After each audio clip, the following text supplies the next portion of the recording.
Ladies and gentlemen, I present to you the On the Go Show with Jacob and James. Let's get up and boogie to the beat of the On the Go Show. Don't be lazy, come on and get up, get down. Let the fun take over your body. Dance to the rhythm of that funky beat. So this weekend I went to go see Weapons, and it was kind of packed. It was quite packed than what I thought it was going to be. I thought it was going to be kind of slow, but it was really, really busy. Really? Yeah, it packed them in. It packed in a lot of people. A lot of people was just. I guess they just wanted to see a different film due to Fantastic Four not doing too good, and I think that was the main thing that probably was the big killer, and they put it in IMAX too, so that helped a lot. I see. Well, I think this was also like pretty anticipated because the marketing for it has been pretty good. I've seen a lot of marketing for it. Well, I mean, Zach Cregger has pretty much kind of stamped his name, as one of the early, one of the good young directors after Barbarian, and then after you find out he was producer of Companion, so he kind of stamped himself as one of the premier type directors right now. Yeah, I also didn't realize this, but he used to be in Whitest Kids You Know from like back in the day. I never heard of. What was that TV show or something? Yeah, it's a TV show. It was a comedy troupe. It's like 4 white guys. They did a bunch of skits. They were really funny. Really funny at the time. Culturally, it was, maybe like early 2000s, mid 2000s. It was like when they were big and popular. Oh, okay, nice. Yeah.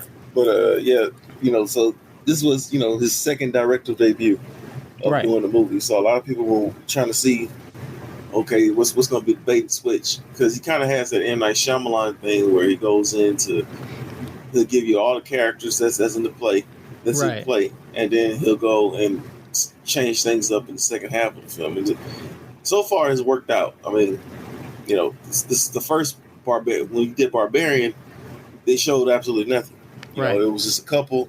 These two people, they rent out the Airbnb, and it's the same Airbnb, so they have to kind of stick it out with each other. But somebody seems to be very off.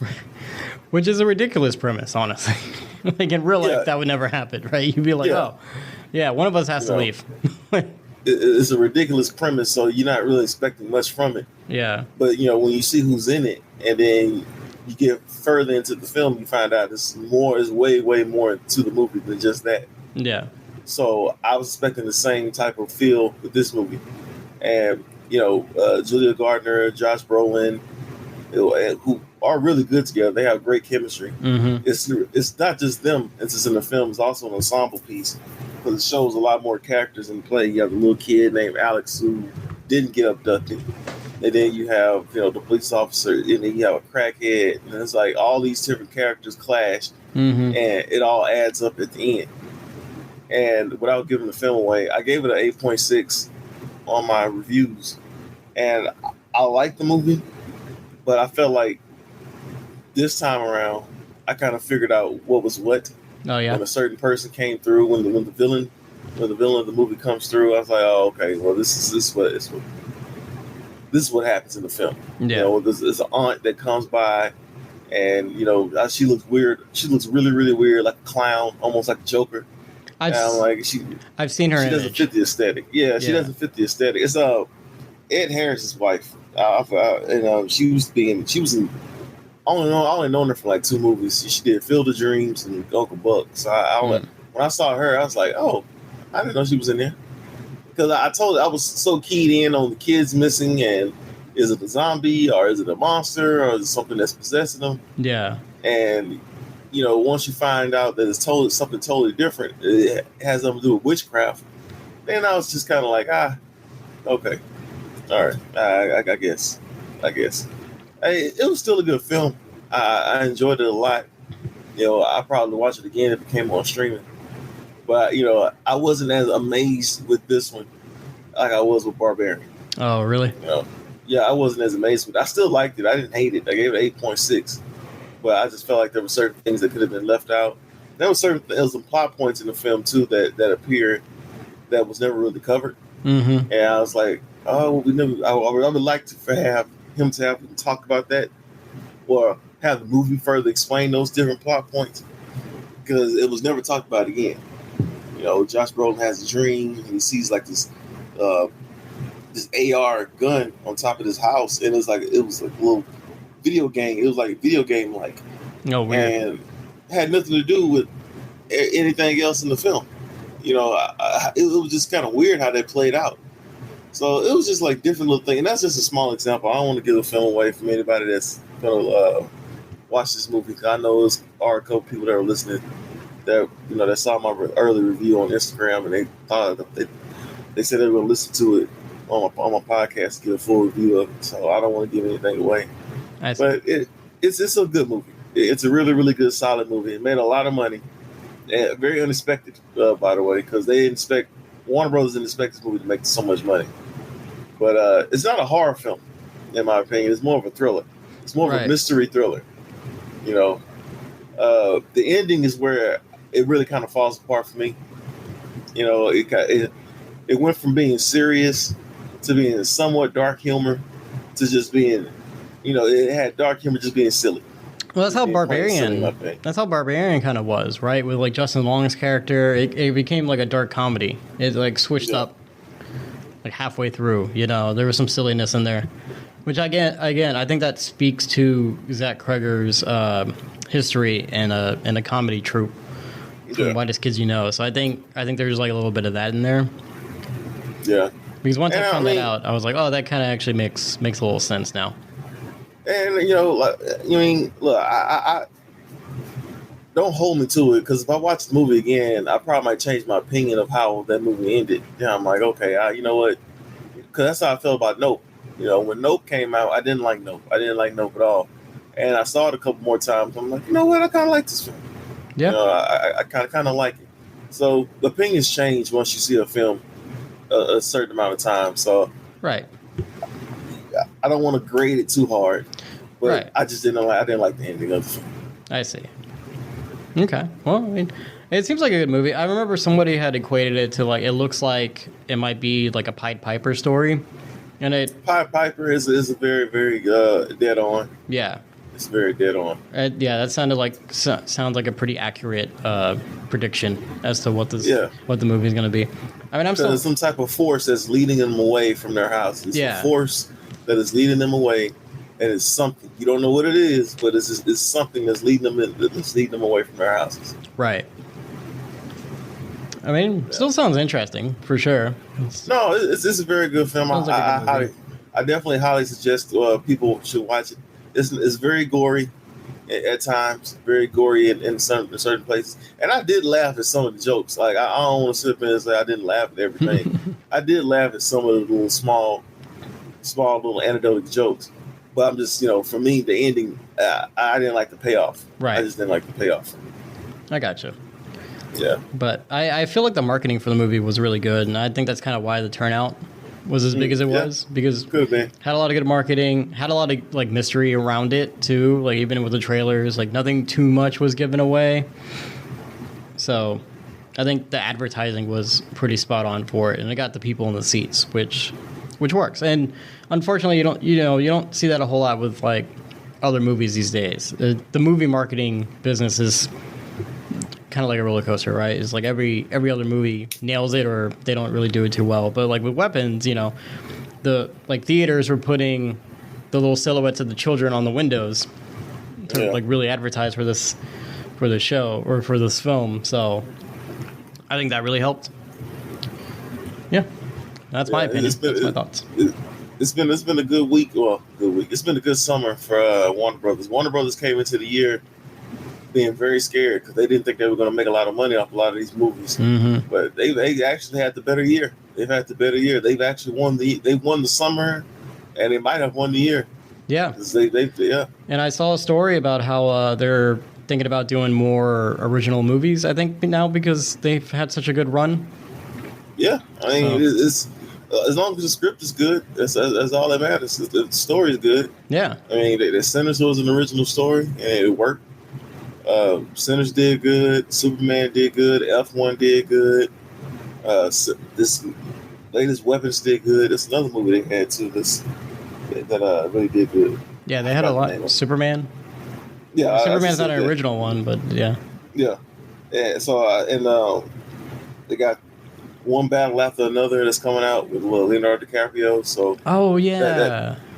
The trailer. that also should probably do good. The trailers for that one are very interesting because it's Yeah. like, is it an action thriller? Is it a comedy? Like, what's happening in this movie? It's like a spy movie. It's almost like a spy. Like a spy comedy, yeah. Because Spy espionage. yeah, because there's a lot of comedic bits in the trailer that I was really surprised to see. I thought it was more of a action thriller or drama. No, I don't think it's like an action. It's more of a spy espionage drama. Yeah, that's what it seems like after I see the trailers. So they got that coming out. So it's been a good year for them. They should be very proud of themselves. Well, good for them. Good for them. I'm good for Warner Brothers making some money. Now on to the other disappointment. From one, talk about one battle from another. You got Warner Brothers that were pretty much scared the whole year that they were going to run out of money or lose and have a worse summer. Disney has had a hell of a bad summer. They've had a bad summer. They had one good movie, and it was Lilo and Stitch, and I think that was partly also too good with the holiday. Yeah. They went from, it has been a rough year for Disney, a really, really, really rough year, and they kind of don't have anybody else to blame but themselves. To be honest with you. Yeah. Fantastic Four didn't make the money that they hoped it would make. Still tracked to be good, but this movie is a hell of a disappointment for what they wanted to make, the money that they wanted to make, because they wanted. Reason why they didn't move their date from Superman, because they're like, well, this is a blow Superman out the water. This is it. This is it right here. This is the joint. This is the joint that's gonna be it. Everyone and mom's gonna be talking about this film. Yeah. And that's what they thought. And I personally thought they should have moved this movie to November. It would have been a lot better. It feels the mood of it, the mood of the movie, the setting, everything about this movie screams more of a holiday film than it does of a summer blockbuster. Right. And while I did enjoy this film, there's no doubt about it that this is the big time disappointment for them. And kind of don't have anybody else to blame but themselves and how everything has been going. They have no goodwill. They have no goodwill right now. They have got no goodwill from any fans at all. Thunderbolts was a good movie. That didn't do good. Fantastic Four, they had to move that out of IMAX because the simple fact is playing to a damn near practically empty audience. Mm-hmm. So they have no one else to blame but themselves about how everything has been going down. And, all they can hope for at this point is this Doomsday is pretty good. Because at this point, it's not nothing they can do right now to change the opinions of anybody's minds. Well, I don't even think they're banking on Doomsday being good. I think they're banking on Spider-Man to bring in the box office, honestly, at this point. Yeah, but Spider-Man's cool, but see, here's the deal, though. Spider-Man is more Sony than it is Marvel. Yeah, and they know that. True. They know that. They're not looking if Doomsday doesn't make the money that they don't want to make, then that's when they're really going to be pissed, and they're really going to be scared as hell. Because there's one thing you can bring in Daredevil and Wolverine, and they cross over the $1 billion mark, but no one looks at that movie and says to themselves, "That's a Disney Marvel film. That's an MCU film." Most people look at that film and say, "That's a 20th Century Fox film," because that's what they know. They don't look at that IP as that way. So, right. And I don't think even MCU tried to claim it that much. They didn't even try to claim that movie. No doubt about it. They wanted Fantastic Four and Thunderbolts to really do good. If anything, they really wanted Fantastic Four to do good. And for that not to happen, and them to fall flat on their faces, so be it. That's on you guys. Yeah. I think they went horrifically cheap. Sometimes you can go a little bit too cheap. And while I like Pedro Pascal and I do like Vanessa Kirby and I like my guy, what's his name from The Bear, and Joseph Quinn, Evan Bosrock. I do like all those guys, but at the same time, for the exception of Vanessa Kirby, they're all TV actors. For the most part, they're all TV actors, and you could have went a little bit more expensive. Maybe that could have helped. You know, maybe that could have helped the film a little bit if you would have added a bigger player as a star, the fixture of the group. You know, maybe that could have helped. Maybe if you would have moved Fantastic Four to another date instead of making people spend more money to choose between Superman and Fantastic Four, that could have helped. Yeah, July was a packed month. It was really packed because you got Jurassic World, you got Superman, you got Fantastic Four. The average moviegoer only goes to the movies once a month. Exactly. You know, if you're not paying for like Regal Unlimited or like the AMC A-List or whatever other little, movie bundle, movie subscription plans they got going on out there, you're only going once a month to one of these movies. You know, so you better pick a good one. Yeah, and movies are expensive, and like I was telling like one of the guests that at work, it was just right. People are going with IPs that they know. Yeah, that's the reason why some of these movies are not doing good as you would hope. People are going with intellectual properties that work, and that's the reason why Jurassic World won the summer, because Jurassic World ultimately won globally and domestically. And as much as I dislike that movie, and it appeals to the lowest common denominator of a fan, you can't deny overseas there's some type of appeal about these films, and I can't explain it. I don't know why, but for some reason Jurassic World seems to always do some badass numbers. I don't know how they do it. Well, I mean, I just don't get it. They're big dumb monster movies. That's all it is. Like it's a monster movie. It's fun. It's a popcorn movie. Go enjoy the afternoon. You don't got to worry about. I mean, even at this point, you don't even have to worry about it connecting to the other movies, because it really doesn't. Right? No, it has no connection to any other movie. Yeah, I mean, honestly, they could just be like, dinosaurs are back. There's an island full of them. These people are going to go here and get eaten. That's kind of the premise of like every one of these movies. So it's big dumb popcorn movie, But then at the same point, also too, which is more to my larger point, not just Fantastic Four. When you get an original content, you have to go see the original content. Don't sit up here and say, well, Hollywood has no original ideas, when I'm giving you original content and you still don't go see it. Right. But Weapons, you could argue Weapons is kind of an original story, and it is. Look at how it did. It did really good numbers, and so an original content movie kind of won a little bit. They had a victory. Yeah.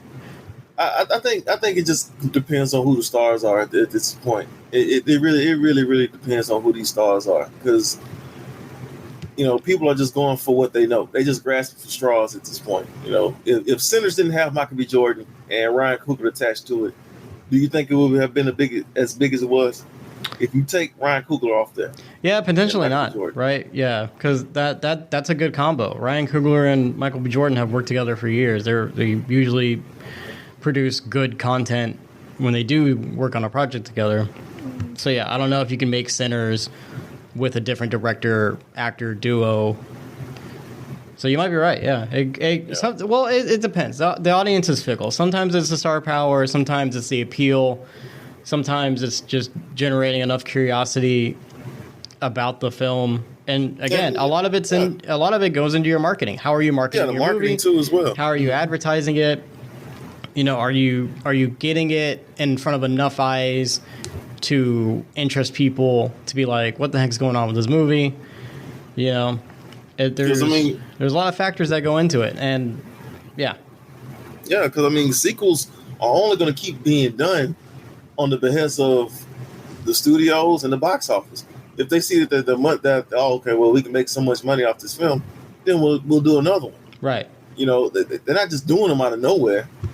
No, it's usually demand. Yeah, it's supply and demand. So it's like, I'm tired of watching Jurassic World films. Stop watching. Yeah, so if you stop going to the them, theaters for them. Yeah, they won't make any more.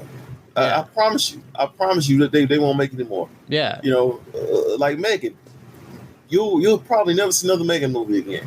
Yeah, no, I don't think so. Yeah, no, it's not gonna happen. It's supply and demand. It's like if you want to see Batman movie, if you see a Batman movie and the Batman movie makes over $1 billion or close to $1 billion, you're gonna probably see another one again. You know, Yeah. that's just the way it is. So it's a little bit of everybody. I think everybody's to blame. I think studios, I think fans. Well, not fans, but I mean the movie going customer, and I think also the movie going experience is trash because you got you're paying high prices for a family. You got to pay damn near $300 for a VIP. So the movie theater experience has also changed as well. Yeah. You know, especially post COVID and post writer strike, things have just changed completely. Yeah. So you can't expect people to. I don't think Doomsday is going to make over $1 billion like they want because it's just not going to happen. No, I mean, that's never going to happen again. I think they know that. No, I don't think they do. I truly don't think they do. If they're stupid enough to think that we can make a movie on the fly without a finished script and we can cross $1 billion, that's absolutely ridiculous. No, absolutely ridiculous. I think they're aware of what's going on with Doomsday, and I think they're aware of like this is Hail Mary toss in the bucket kind of thing. Like I don't think they have a lot of faith in it, which is why I think they're pushing Spider-Man so hard. Because I'm looking at a video of Marvel Entertainment just put out of day one on set, just like this whole little mini documentary about like filming Spider-Man Brand New Day. They're really pivoting hard to Spider-Man Brand New Day. Well, Spider-Man comes out before Doomsday. After. And after Doomsday? Yeah, I think it still comes out after at this point. Let me look.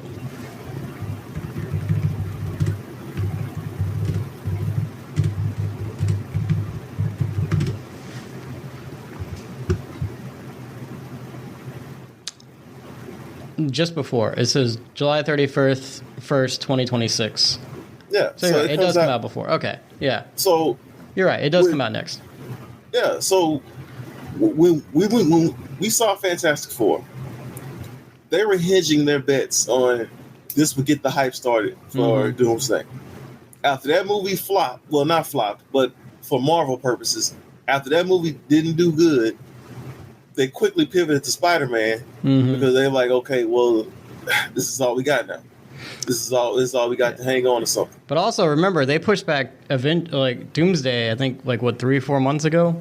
Yeah, because it comes out during Christmas time, which I just think is ridiculous. Yeah, because it comes out at the same time as Doom. Yeah, because they pushed it back 6 months or whatever. So yeah, they pushed it back behind Spider-Man. Yeah. And I don't know if Spider-Man's even going to be equated with Doomsday or not. But, it's a film that's before Doomsday. And if anything, they can try to get their shine off of Doomsday, they damn sure will. Mm-hmm. They damn sure will. Now, I did see yesterday that, Ryan Reynolds had teased his little graffiti in the front of the A for Doomsday. So I'm assuming he's going to be in there, which I don't know. That's another thing. Like, I don't even know how Ryan Reynolds feels right now. I don't know how he feels in the court of public opinion with his wife and all the little BS that she's been going through. Yeah. So I don't even know what's the strong appeal for him right now. Yeah, that is true. Not that it's his fault, but his wife, Yeah, there is a lot of things going on the back end for them. And then also, too, I don't know, Ryan Reynolds a couple months ago, he had made a comment about how he and his wife are like middle class, and that rubbed a lot of people the wrong way because everyone was just like, you're not middle class. You co-own a soccer team. I can imagine how to rub some people. You know what I mean? So I think he kind of lost some points there himself. Because I know they're supposed to announce another round of cast. Yeah, the cast of chairs, which I am not watching. I did not watch the last one, so I'm not watching this one. That's just ridiculous to sit there and watch a bunch of chairs with names on it. We'll just wait till afterwards. Not about the people that who have to do it for their jobs, because there are people that have to, they have to do that, for their jobs. I get that. If you do have a podcast with over 1 million followers, 1 million subscribers, you have to cover that stuff. But I'm not sitting there covering that. That's absolutely ridiculous. Yeah. It's the arrogance of Disney at this point, and they deserve all the back end of getting their butts kicked right now. They really deserve it. And on top of that too, the bad news. Well, this is not really bad news, but this is news that they should have been doing a long time ago with Hulu going to Disney Plus and just engulfing the entire thing. I was like, well, y'all should have done it before. Well, I mean, it practically already was, because if you log on to Disney Plus, there's Hulu shows right next to all the Disney things. It's so wild to see, like, there's a kids movie and then there's like Alien right next to it. I don't know whose job it is to configure the layout of Disney Plus and Hulu, but somebody needs to organize it a lot better. It looks like chaos. It bothers me so much to log in and be like, Disney and Hulu just properties just side by side. Like, you need to put categories or something. Like, what is this? Well, I mean, you won't have to worry about that because this Hulu will be gone, and you won't be have to worry about paying for Hulu and Disney Plus. But I just thought it was just totally ridiculous. That was always ridiculous to me. So, and I understand why they're doing it, because Disney Plus is not really doing anything. Their content is not really doing any good. Mm-hmm. So they have to engulf something. They have to engulf anything they can get their hands on to try to make their app a little bit better. They will. Right. You already got a WWE. They're merging with ESPN. So that'll take away one less app. Cause I don't think a lot of people are going to be having Peacock anymore. So it's just all these type of. I like Peacock. What's wrong with Peacock? I don't like Peacock. I only got Peacock for wrestling. That's only the reason. That's almost 89% of the people that have Peacock is strictly for WWE. Strictly. And now that you take away three major players, not playoff, but what you call it, PLEs, WrestleMania, SummerSlam, and Survivor Series. I think Royal Rumble started 4. So you take those 4 off and you put them on ESPN. That's no reason for me to have this app anymore. That's just no reason for me to have it. That's one less app that I have to pay for. Yeah. So a lot of these apps now are starting to merge together now, or try to get some stuff that isn't return on their investment. Yeah, maybe we should just merge all of them into one service that we pay a monthly fee for. And then you can go to each streaming app like it's a channel, and then you can just pick what you want to watch that way. Yeah, I mean, I think eventually they probably will do something like that. I know you're being funny, but I mean, they really probably will start doing that because it doesn't make any sense. You're paying the cable bill, and on top of that, you're also paying about 4 or 5, 6 different apps. Yeah, and some of these apps are not even worth it. Like Paramount Plus. My friend, he pays for Paramount Plus, and it's only like $3. So, I'm pretty sure the price probably might go up for it now. Now that the UFC is on there, dude. UFC, the giant deal they made with South Park and some other properties. They're willing and dealing in the background, man. They were making deals with all kinds of properties. Honestly, I don't know. I mean, besides UFC, I think South Park is a good reason to have Paramount if you're into South Park. Well, they got some good stuff on there. They got some good they got some good content. MTV originals. MTV old school stuff. Yeah. Nickelodeon old school cartoons. Like, if you want to just, I would rather have that than have Disney Plus. To be honest with you. Right. I think we do pay. I think we pay for Paramount, but we hardly ever watch it. It's cheap. It's cheap. Like right now, it's cheap. It's cheap. I can't imagine that now. That now they have UFC and they made that new deal with Viacom and stuff. I'm pretty sure the price for it's going to go back up, and it's probably more like in the. I would think about $12.99, $12.99 a month. I can see that probably being the new price for Paramount Plus. But he had Apple Plus and he been let that go. So after he got through a Godzilla Monarch, he was like, I'm done with this app. Right. Just put the card on hold until the next season. Yeah. Because I think people forget they can do that. Like you don't. Yeah, you can do that. You don't have to actively pay for all these things at once. You could just put one app on hold for like 3 months and then cycle through them, depending on what you're watching. Like if you don't really use the other apps, but like maybe there's a show on this one channel, one streaming service. Well, I mean, Apple, he just wanted to get rid of, period. Because he's just fine. Like, I just don't use this app, And Godzilla Monarch. Yeah, it was a good show, probably, but how many people actually watched it? You know what I'm saying? Yeah. So it's no use to no use for me to having this on hold when I know the show might not even come back. And you talked about Apple Plus. They have very, very beautiful, like very beautiful scenery for their movies. Like they spare no expense for their movies, but the movies are not really that good. Right. For the exception of F1, that just did do good, and they got From Highest to Lowest with Denzel Washington, the Spike Lee film that comes out this weekend. So you have a couple movies here and there, but it's not really worth the buy. They don't have anything at all. All they got is as far as cartoons, I think they got Garfield and Charlie Brown. No idea. Yeah, no, I mean I'm telling you that's what they got. Garfield and Charlie Brown is their mainstay cartoons. They don't really have anything as far as cartoon wise. So it's just like, what's the purpose of me having Apple Plus? It's not really worth it. And I think they're like $15.99, if I'm not mistaken. Jeez. Yeah, $15.99 if I'm not mistaken for Apple Plus. It's totally not worth it. And honestly, sometimes I feel like Netflix is not really worth it with half of their content they put out. Yeah, Netflix is just, it's been oversaturated for years, so it's not the best, I would say. I mean, the only reason why you have Netflix is because you got actors putting out trash ass movies like Happy Gilmore 2 or Tyler Perry's Medea's Vacation. Yeah. Like, as long as they're willing to making movies for cheap, yeah, make movies for cheap and give out money, then hey, we'll keep doing it. And it's unfortunate. I mean, sometimes they put out some good movies here and there, but for the most part, Netflix is another damn channel that doesn't really put out anything worth a damn. Yeah, I think whenever they have like stand-up specials, they're pretty good. Like I like the Netflix stand-up specials. They've been doing a documentary series called Trainwreck, which has been pretty good. But that's just like a handful of things compared to all the other stuff they put out over the years. Yeah, which Adam Sandler, he's pretty much he does all his work with Netflix. Now he got a movie coming out again with George Clooney and really Adam Sandler. I'm like, Jesus Christ, man. Hey, like a lot of Hollywood actors now are going to Netflix because Netflix is willing to dish out the money. Yeah, they want to dish out as much money as possible, and they know they're going to make the return on the investment because it's Netflix.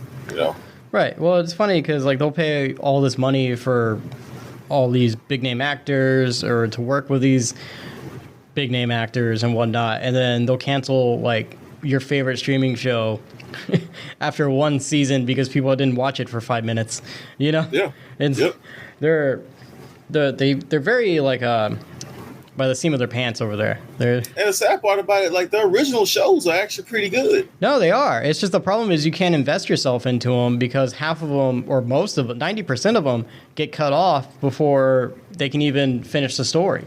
Vikings Valhalla. I love Vikings Valhalla, but damn. It's been like 2 or 3 years since another season's come out. Yeah. Well, look at Wednesday. Wednesday season 2 is coming out pretty soon, or it is out, and it took like 3 years to make that. Stranger Things, it's been like 4 years since the last season. The whole series itself has taken like 10 seasons to make, or 10 years to make. Sorry, 10 years to make. And inside of that 10 years, The Bear has managed to put out a season every year. It's like what are y'all doing at Stranger Things that takes this long? Nothing. You can't blame it on the strike and COVID. You can't blame all of it. No. You can't blame all of it on that. No. I mean, hell, if Amazon is willing to put out damn War of the Worlds, you know how trash that was. Man, we watched that the other night because Khadija was morbidly interested in it, and I was like, all right, we'll watch it. And then immediately she was like, I hate this. I was like, this we're finishing it. Like, you wanted to put it on. We're seeing this through. I think that movie would have been 100 times better if they would have doubled down on the ridiculousness of it and got the rest of NWA and some like old school rappers to play the rest of the cast. Just found footage film of like Ice Cube and his rapping friends just trying to save the world. Well, I mean, look, it was a movie that was done during COVID, and they were trying to... Was it done during COVID? Yeah, they said it was done during COVID. So it was done during COVID, and they were trying to see if everybody else can make a film. Let's see if we can make a film too.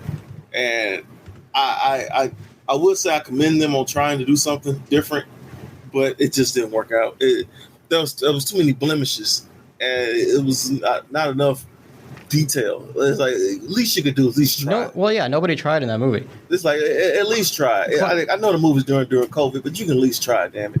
Right. Well, like what Clark Gregg is in this movie, the guy who played Phil Coulson. Yep. And I'm pretty sure he just filmed his scenes after a real life workout.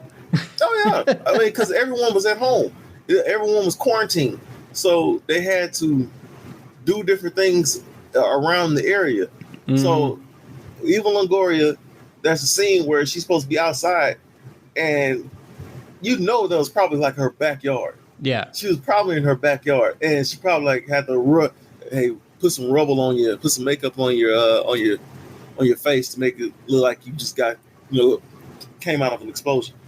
And right. Ice Cube, they clearly gave him that script while he was at home, because I remember when during COVID he had that beard and he had his hair extra gray for that role. I was like, oh, he must be doing a movie or something. So they gave him a green screen background, and they just said, hey, this is script. This is all you got to do. All you got to do is sit down, put on some slacks, sweater, and some glasses. Boom, you're good to go. So I there are movies that have been done during COVID that look way better than that, and I just feel like they were just completely lazy. They were just completely lazy. The initiative was just horrible. Right.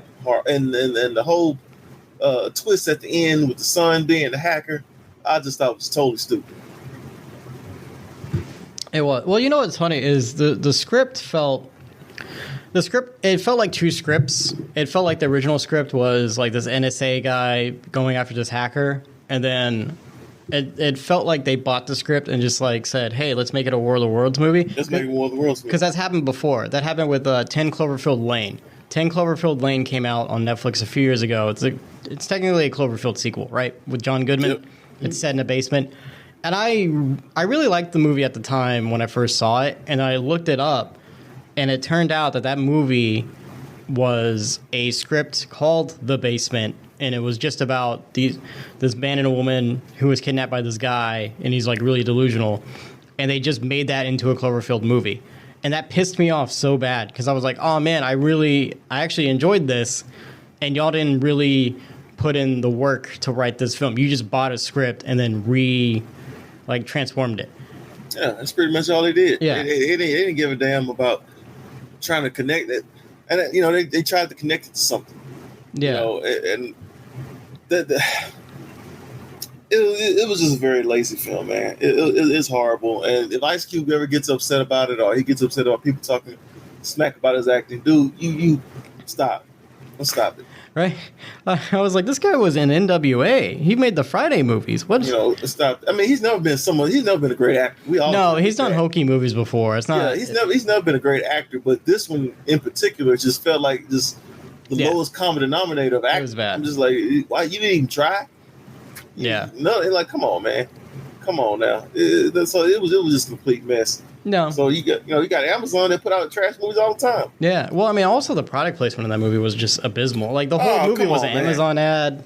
Come on, they really doubled down on a lot of products like Amazon, Tesla, Facebook. It's just like all the rich people got together, threw their products in there and made a big commercial. So you mean tell me you can't deliver this one device to me, but it has to be by Amazon package? What? I gotta spend $20 to save the world? Like, what kind of capitalistic nightmare is this? It was just all product placement. It was just meant. But I think had they known, which I don't know how they didn't know, but had they known this movie's gonna be so bad, they probably would have marketed it like Sharknado, or probably would have tried to market it like Sharknado, because Sharknado, they doubled down on it. When the first one first came out, I remember when it came out. Well, they were like, we know this is ridiculous. Yeah. So, and they doubled down on it. And they did try to do the same thing with this, right? Because the tagline was like, it's worse than you think. Yeah. But it's not worse in a fun way. It's worse as in like, wow, this feels like you tried, but then not nearly hard enough.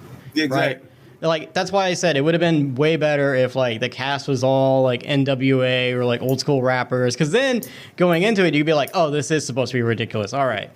Yeah. But they didn't know. Like, I don't know how they didn't know, but they didn't know. They really thought this movie was going to be a great success, and they really. Well, you know what?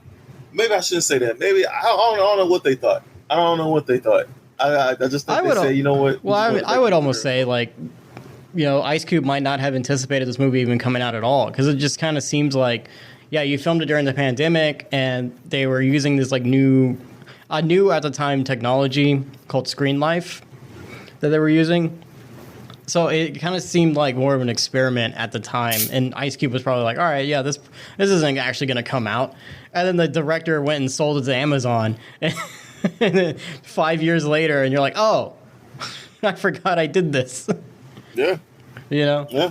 That happens. It can happen. Oh, it happens all the time. It happens all the time. Before streaming, you didn't see these movies. What's that movie? Speaking of Fantastic Four, we were talking about Fantastic Four earlier. The unaired Fantastic Four movie that never came to light. That I see everywhere. Yeah. that people keep showing me and telling me about. Yeah. Yeah.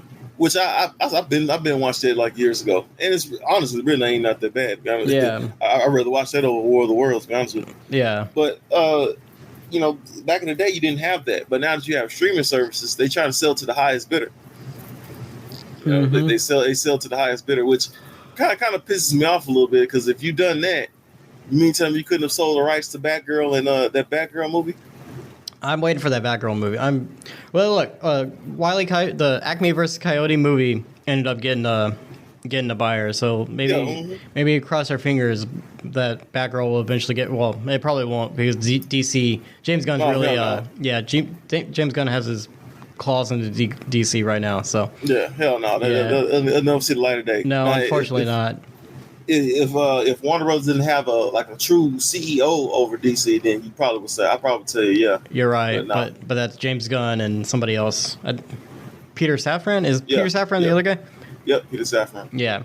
So it's into we'll never see that Batgirl movie, which is a shame, because I'm very curious about it. I mean, good, bad, or indifferent, even if it is like the most trash Batgirl movie to ever exist, I want to be able to see it so I can make that judgment myself. If you got War of the Worlds that came out, and we've had some movies we've had a lot of movies come out over the years. Yep. After Batgirl that hit streaming. Yep. If those movies are able to hit streaming, Batgirl, come on, man, can't possibly be as bad. You can at least put it on Amazon. And Amazon will take anything. Yeah, evidently.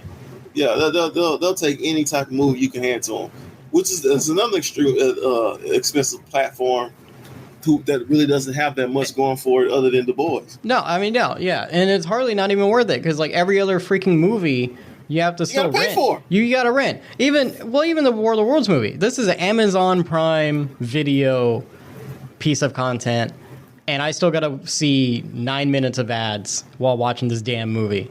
Oh man, I can't tell you how many times me and my friend we argue about this all the time. We're not argue, but we sound like old men yelling to the clouds, because it's a total ripoff. It's a total ripoff.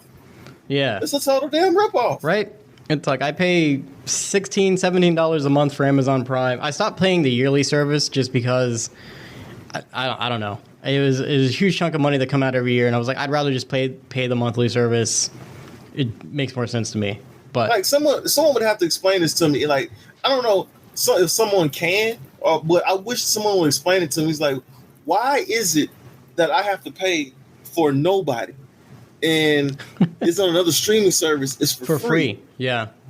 Like, I need someone to explain it to me. Maybe it's somebody that can explain it to me that is from like another. Right. I don't know. No, I think subscription-based services are maybe not soon enough, but hopefully kind of soon, are about to go out the window, because I think everyone's kind of waking up to the BS that is, you pay monthly for these services that don't really offer much or even give you anything in return. There's a funny meme about streaming services. It's like, oh, hey, sorry, the 13 streaming services don't have the movie you want to watch, but Amazon Prime has it available to rent for $3. For $3. Yeah, and that's really the epitome of it. It's just like, you'll go through all these streaming services to look for one movie, can't find it anywhere, and you end up renting it for $3 anyway. And you're like, why am I paying like $60 combined for all these things? like Novocaine is on Paramount. Okay. So could we watch Novocaine, because he never saw Novocaine, and he liked it a lot. Nice. Have you saw Novocaine? I haven't seen it yet. I didn't know it was on Paramount. I might have to watch it this weekend. Yeah, it's on Paramount. He really liked it a lot. I love Novocaine. That's gonna end up on my top 20 best films of the year. All right. I really enjoyed that one. That's cool. And we found it on there, and then on Amazon Prime, it's on there for like $3. You can't even watch it. Yeah. So I'm like, why are the movies all locked, and you have to pay for another subscription to watch a movie? Right. Like, why am I paying? What am I paying for Amazon Prime for? Like, what's Prime Video included? Oh, it's just the originals. Okay, well, Amazon doesn't have good originals, and it, like you said, it's really just The Boys. It's just The Boys. And then even so, The Boys has already become a tired concept at this point. Like, it's and their last season's coming up. Yeah, their final season. Well, they also have like a bunch of spinoffs coming, right? Like they got Gen V. I think they're doing a prequel series. They're doing like a Mexico version. So they got shows coming. But again, it's just The Boys, and it's already a tired concept. So you need some. They used to have like more popular shows. I think like The Man in the High Tower was pretty good. I mean, the only shows they got other than them is Reacher. Oh yeah, Reacher's Jack the other Ryan. one. Yeah, Reacher and Jack Ryan with John Krasinski. Yeah. But other than that, you don't got that much. So No. It's just like, do I really need this? No, I think a couple years ago they had like more prominent properties. It's just either they died off or they got canceled or The Boys showed up and The Boys really took all that room. You know, they didn't take time to really diversify their original content. They just kind of rely on what works. Not even a little bit. And it just pisses me off every single chance I see it. Yeah. I was like, every time I get on that website, on Amazon Prime, it just pisses me off. I'm just like, I don't understand. I just don't get it. Yeah, man. It's just the life we live, man. Subscription-based living. I mean, and it's not going anywhere. It's not going anywhere at all because, I saw Christopher Nolan. He was saying, hey, he wish people would, go to the movies more. Mm-hmm. And don't just rely on digital and home digital and streaming. But I don't think that's ever going to happen.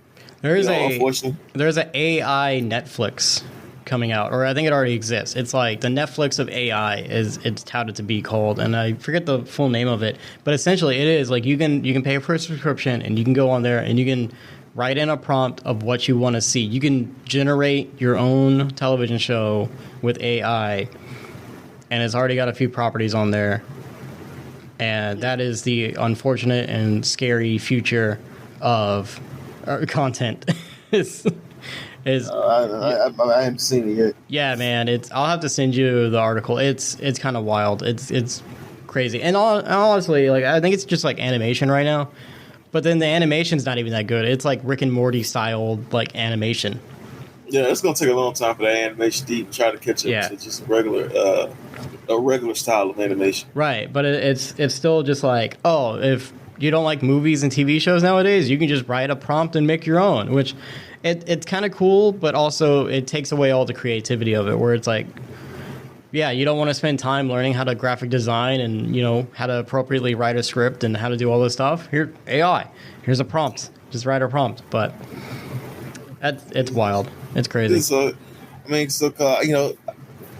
I was reading that article, I was like, yeah, he has a point. You definitely don't want to take away from the movie theater experience. But like I said earlier, the movie theater experience has got to get better. It's got to get a whole lot better.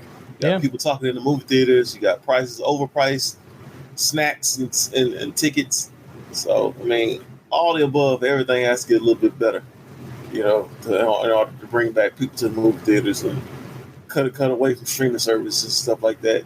That's the only way you can kind of get that. It starts, what they always say, it starts at home.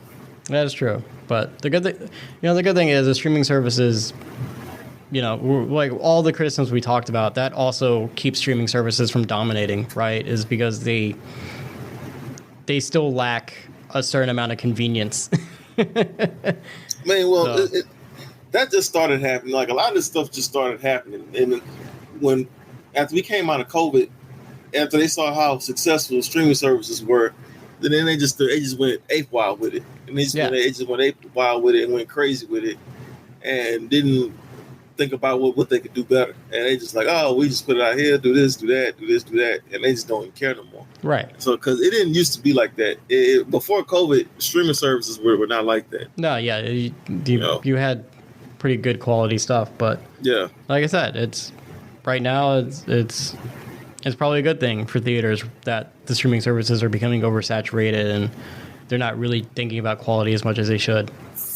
It's at the benefit of the theaters. You're right. It's something recently, but it's still helping the battle. And somewhat. I ain't gonna, as a person that's still working in the movie theater, it somewhat helps. I ain't gonna tell you it helps all the way, because this definitely has been the most slowest summer I've seen by Yeah. far. Not slow, but it definitely went. This was definitely not the summer we all would have expected. yeah, Because I thought it was gonna be crazy this summer. I thought it was gonna be hectic, and it was far from that. It was unfortunate on how busy it was not. It was just very steady. So it's still got a lot of work to do. no, yeah, A whole of lot of course. work to do. Of course. Because the only time the movie theater was packed was for Memorial Day, and that was it. And that was Lilo and Stitch. And honestly, it was just that weekend. Mm-hmm. It was just that weekend. That was the movie when it came out. And then after that, it was just steady. Yeah, well, I don't know. I don't know what to tell you. Like I don't have no answers. I don't have any answers. I just keep the streaming services I got.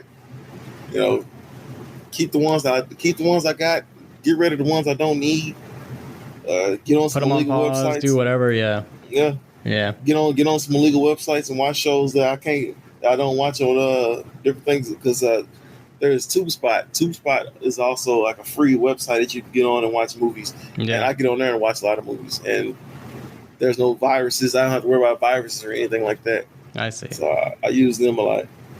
And Soap Today, it's another good website. If you don't want to get any streaming services, you can watch your favorite show on there. Okay. So Interesting. yeah, I know ways around different things. Resourceful. Yep, have to be. Yeah. That's true. But, I mean, that's pretty much all I got today, I think. Yeah, that's it, man. Yeah, cool. So we talked about streaming services. We talked about weapons. If you want to join the conversation, you can email us at onthegopod2023@gmail.com. You can also find us on Instagram, Facebook, and YouTube. It's On The Go with Jacob and James. You can find me on Instagram at jacobdanton.audio, and you can find James on Instagram at James9794. Yep, yes, sir. And without further ado, I'm on the go. James is on the go, and we are all on the go.